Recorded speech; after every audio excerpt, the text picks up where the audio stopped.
ഈ റോസാപ്പൂ വിരിച്ച കിടക്കയല്ല ഈ സ്റ്റാർഡം എന്നൊക്കെ പറയുന്നത്. Yes, today we are talking about Lal junior's Nadikar starring Tovino Thomas, Bhavana, Balu Varghese, Soubin Shahir, Indrans, Anoop Menon, Ganapathi, Ranjith, അങ്ങനെ നടികറിനെ കുറിച്ച് പറയുമ്പോൾ ഒരു വളരെയധികം ആസ്തറ്റിക്കലി പ്ലീസിംഗ് ആയിട്ടുള്ള ഒരു ഫൺ എന്റർടൈനർ. തിയേറ്ററിലൊക്കെ പോയിരുന്ന് ജസ്റ്റ് ഒരു കാഷ്വൽ വാച്ചിന് ഓപ്റ്റ് ചെയ്യാൻ പറ്റുന്ന ഒരു പടം. Me personally I like it very much. ഞാൻ വളരെയധികം സാറ്റിസ്ഫൈഡ് ആണ്. ഈ ട്രെയിലറും ടീസറും പ്രൊമോഷൻ മെറ്റീരിയൽസ് ഒക്കെ കണ്ട് ഞാൻ എക്സ്പെക്ട് ചെയ്തത് എന്താണോ അതെനിക്ക് കിട്ടി.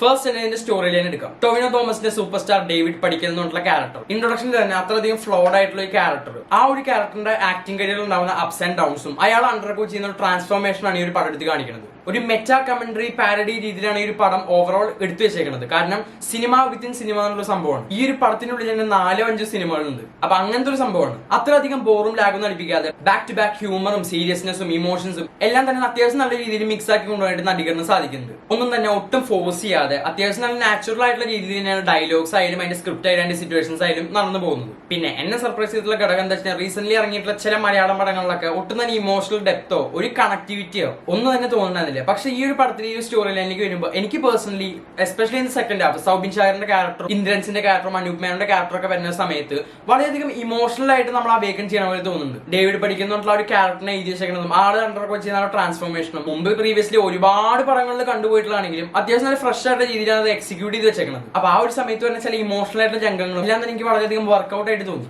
അതിന് സ്ക്രിപ്റ്റ് ആയാലും മിക്സ് റിയലി സോളിഡ്. പിന്നെ ഏറ്റവും കൂടുതൽ ഈ ഒരു പടത്തിന്റെ എടുത്തു പറയേണ്ട ഘടകം ഇതിന്റെ ടെക്നിക്കൽ സൈഡാണ്. Especially visuals, costume design, colour grading, editing, music. ഈ ഒരു പടം ഫുൾ ആയിട്ട് ആ ഒരു പാക്കേജ് കൺസിഡർ ചെയ്യുകയാണെങ്കിൽ അത്രയധികം എസ്തെറ്റിക്കലി വളരെയധികം പ്ലീസിംഗ് ആണ്. ഓരോ സീനിന്റെയും ആ ഒരു ഫ്രെയിമിംഗും കളർ ഗ്രേഡിയന്റും വളരെയധികം നമ്മളെ പ്ലീസ് ചെയ്യുന്ന രീതിയിലാണ് അത് ഡിസൈൻ ചെയ്തേക്കുന്നത്. പിന്നെ ഈ ഒരു പടത്തിന്റെ ഓവറോൾ ആയിട്ടുള്ള നേച്ചർ എടുത്ത് നോക്കുകയാണെങ്കിൽ അത് തന്നെയാണ്. ഇത് വളരെയധികം കളർഫുൾ ആയിട്ടുള്ള വൈബ്രന്റ് ആയിട്ടുള്ള ഒരു പാർട്ടി ടൈപ്പ് പടമാണ്. അപ്പൊ ആ ഒരു തീമിൽ എക്സിക്യൂട്ട് ചെയ്ത് വെച്ചേക്കുന്ന രീതി എനിക്ക് വളരെയധികം ഇഷ്ടപ്പെട്ടു. പിന്നെ ഇതിന്റെ കോസ്റ്റ്യൂം ഡിസൈൻ, ടൊവിനോ തോമസ് പറഞ്ഞിട്ടുള്ള ആക്ടറിന് അത്രയധികം എംഫസിസ് കൊടുത്തേക്കുന്ന ഇയാളുടെ കോസ്റ്റ്യൂം ഡിസൈനും ഇയാളുടെ മേക്കപ്പും ഇയാളുടെ ആ ഒരു അപ്പിയറൻസും ആണ്. ടൊവിനോ തോമസ് മാത്രമല്ല എല്ലാവരും ആ ഒരു കോസ്റ്റ്യൂംസ് ഒക്കെ എടുത്ത് നോക്കുകയാണെങ്കിൽ ഈ ഒരു കാലഘട്ടത്തിലൊക്കെ കാണുന്ന ടൈപ്പ് വളരെയധികം വൈബ്രന്റ് ആയിട്ടുള്ള കളേഴ്സും അത്രയും ഫ്ലാഷി ആയിട്ടുള്ള കോസ്റ്റ്യൂംസ് ആണ് എല്ലാവരും ഇട്ടേക്കുന്നത്. ദെൻ ഇതിന്റെ മ്യൂസിക്, എക്സൻ ഗാരി പെരേര എന്നുള്ള ആളാണ് ഇതിന്റെ മ്യൂസിക് ഹാൻഡിൽ ചെയ്തിട്ടുള്ളത്. ഓരോ സീൻസിനും അത്രയധികം ആപ്റ്റ് ആയിട്ടുള്ള മ്യൂസിക് ആണ് ഇതിൽ കൊടുത്തേക്കുന്നത്. ഈ പടത്തിന് ത്രൂ ഔട്ട് ഒരു 3-4 സോങ്സ് ഒക്കെ പോകുന്നുണ്ട്. പക്ഷെ സത്യം പറഞ്ഞാൽ ആ സോങ്സ് ഞാൻ പോയതിനെ അറിഞ്ഞില്ല. കാരണം അത്രയധികം ആ ഒരു സീനോട് ആ ഒരു സിറ്റുവേഷനോട് ബ്ലെൻഡ് ആയിട്ടാണ് ഓരോ സോങ്സും പോയിട്ടുണ്ടായിരുന്നത്. പിന്നെ ഇതിന്റെ എഡിറ്റിംഗ്, ഓരോ സീൻസ് തമ്മിലുള്ള ട്രാൻസിഷൻസ് ആയിക്കോട്ടെ, ഓരോ കട്ട്സ് ആയിക്കോട്ടെ,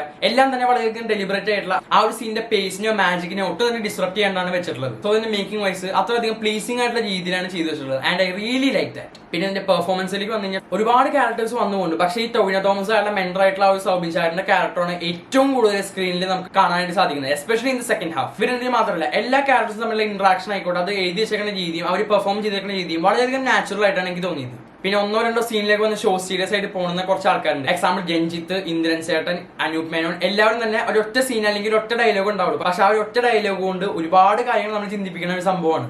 സോ പെർഫോമൻസ് വൈസ് ഈ ഒരു പടത്തിന് വളരെയധികം ഡിമാൻഡ് ഇല്ലെങ്കിലും അത്യാവശ്യം ആ ഒരു കൊടുത്തേക്കുന്ന ക്യാരക്ടേഴ്സും ആ ഒരു കൊടുത്തേക്കുന്ന സിറ്റുവേഷൻസും ഒക്കെ വെൽ പെർഫോംഡ് ആണ്. Overall I consider this as a love letter to cinema. Lal ജൂനിയറിന്റെ ഓരോ പ്രീവിയസ് ഫിലിംസ് എടുത്ത് നോക്കി, അതായത് honey bee, driving licence, hi I'm Tony, എല്ലാത്തിനും സിനിമ എന്നുള്ള ആ ഒരു എലമെന്റ് അവിടെ പ്രസന്റ് ആയിരിക്കും. ആൻഡ് ഈ ഒരു ഫിലിമിൽ നൽകുന്ന ആ ഒരു മെസ്സേജ്, അതായത് സൂപ്പർ സ്റ്റാർസും സ്റ്റാർഡും അങ്ങനത്തെ സൂപ്പർഫിഷ്യൽ ആയിട്ടുള്ള എലമെന്റ്സ് ഒക്കെ മാറ്റി എടുത്തിട്ട് ഒരു നല്ല നടൻ എന്തായിരിക്കണം, ഒരു നല്ല നടന്റെ ക്യാരക്ടറിസ്റ്റിക്സ് എന്തായിരിക്കണം, ഒരു നല്ല നടൻ ആരായിരിക്കണം, ഇതിനെ കുറിച്ചാണ് ഈ ഒരു പടത്തിന് മെയിൻലി പറയുന്നത്. ആൻഡ് ഈ ഒരു മെസ്സേജ് ഡെലിവർ ചെയ്യുന്നത് ഡേവിഡ് പഠിക്കുന്നുള്ള ക്യാരക്ടറിലൂടെയാണ്. അയാളുടെ തുടക്കത്തിൽ ആ ഒരു ഫ്ലോഡ് ആയിട്ടുള്ള നേച്ചർ, അയാൾ ഒട്ടും തന്നെ അയാളുടെ ഫ്ലോസ് അഡ്മിറ്റ് ചെയ്യാത്ത വളരെയധികം സെൽഫ് കോൺഷ്യസ് ആയിട്ടുള്ള വളരെയധികം ഈഗോമേനിയൊക്കെ ആയിട്ടുള്ള നാർസിസ്റ്റിക് ആയിട്ടുള്ള ഒരു പേഴ്സണാലിറ്റി, അയാൾ എങ്ങനെയാണ് ഒരു സൂപ്പർ സ്റ്റാറിൽ നിന്ന് ഒരു നല്ലൊരു നടനിലേക്കായി മാറുന്നത് എന്നുള്ള ആ ഒരു ട്രാൻസ്ഫോർമേഷൻ, ആ ഒരു ക്യാരക്ടർ ആർക്ക് എല്ലാ ടെംപ്ലേറ്റ് സ്റ്റോറികളിലും കാണുന്ന ഒരു ടൈപ്പ് ഗ്രാഫാണ്. പക്ഷെ എസ്പെഷ്യലി ടൊവിനോ തോമസ് ആ ഒരു നടൻ അതെടുത്ത് കാണിക്കുമ്പോൾ വളരെയധികം ഇമ്പാക്റ്റോട് കൂടിയിട്ടാണ് ആ ഒരു ട്രാൻസ്ഫോർമേഷൻ എനിക്ക് തോന്നിയിട്ടുള്ളത്. മൊത്തത്തിൽ എടുത്ത് നോക്കുകയാണെങ്കിൽ എനിക്ക് പടം വളരെയധികം ക്ലിക്ക് ആയിട്ടുണ്ട്. ഇങ്ങനത്തെ ഒരു പടത്തിന് അത് മാത്രമേ ഡെലിവർ ചെയ്യാൻ പറ്റുള്ളൂ. സിനിമ വിത്തിൻ സിനിമ, മെറ്റാ കോമെന്ററി, സിനിമയെ പരിഹസിക്കുക, ഒരു പാരഡി നേച്ചർ, എല്ലാം തന്നെ ഇങ്ങനത്തെ നേച്ചറിലുള്ള ഒരു പടത്തിന്